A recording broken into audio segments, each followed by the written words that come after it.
ಈ ತಳಿ ನೇರಳೆ ಏನು ನೋಡ್ತಾ ಇದ್ದೀರಿ ನೋಡಿ, ಯಾವ ರೀತಿ ಗೊಂಚಲಲ್ಲಿ ನೇರಳೆ ಹಣ್ಣು ಕಾಣಿಸ್ತಿದೆ ಅಂತ.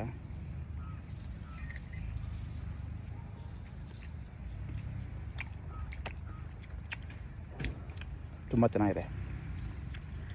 ಈ ಪಟೇಲ್ ಜಂಬೋ ಅಂತ ಏನು ಆ ತೋಟದಲ್ಲಿ ನೇರಳೆ ಹಣ್ಣಿದೆ, ಅದಕ್ಕಿಂತಲೂ ಇನ್ನೂ ಒಳ್ಳೆ ಸವಿಯಾಗಿದ್ದು ರುಚಿ ಕೊಡುತ್ತೆ.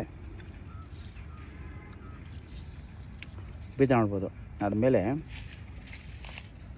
ತುಂಬ ಗಾಢವಾಗಿ ನೇರಳೆ ಬಣ್ಣ ಕಾಣ್ತೀವಿ.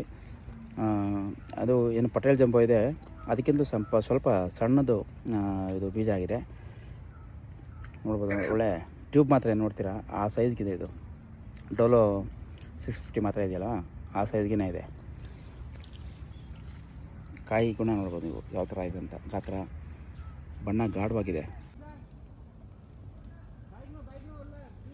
ನೋಡಿ. ಪಟೇಲ್ ಅವರ ತೋಟದಲ್ಲಿರೋಂಥ ಒಂದು ಹೆಸರೇ ಹಿಡಿದಿರೋಂಥ ಒಂದು ತಳಿ ಇದೆ. ಎಷ್ಟು ಚೆನ್ನಾಗಿ ಕಾಯ್ಬಿಟ್ಟಿದೆ ನೋಡಿ ಗೊಂಚಲು. ಈಗ ನಾವು ಸುಮಾರು ಜೂನ್ ತಿಂಗಳ ಕೊನೆಯಲ್ಲಿದ್ದೀವಿ ನಾವು. ಈ ಕಾಲಕ್ಕೆ ಇದು ಕೊಯ್ಲಿಗೆ ಬರೋಂಥ ತಳಿ ಇದು ನೋಡಿ. ಯಾವ ರೀತಿ ಗೊಂಚಲಿದೆ ಅಂತ, ರಾಶಿ ಗೊಂಚಲು ಕಾಣಿಸ್ತಾ ಇದೆ.